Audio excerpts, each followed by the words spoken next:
நான் ஒரு 1/2 kilo chicken kebab பண்ணுறதுக்காக வாஷ் பண்ணி வச்சுருக்கிறேன். அதில் ஒரு 1/2 ஸ்பூனு மஞ்சள் தூள்,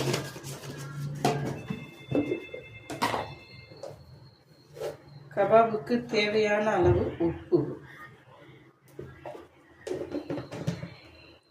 அப்புறம் கொஞ்சம் கார்ன்ஃப்ளவர் தூள், கொஞ்சம் சீரகத்தூள், இஞ்சி பூண்டு பேஸ்ட்டு 1 ஸ்பூன், கொஞ்சமாக சிக்கன் மசாலா தூள்,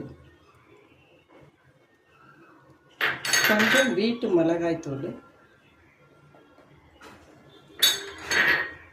கொஞ்சமாக ஒரேகனா,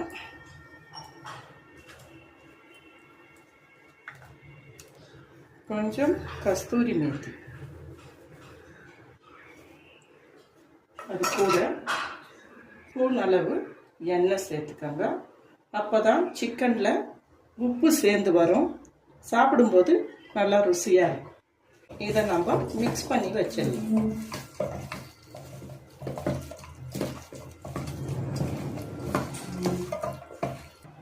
நான் இதில் சிக்கன் கபாப் மசால் தூள் சேர்க்கலை, அதனால் கலர் இருக்காது.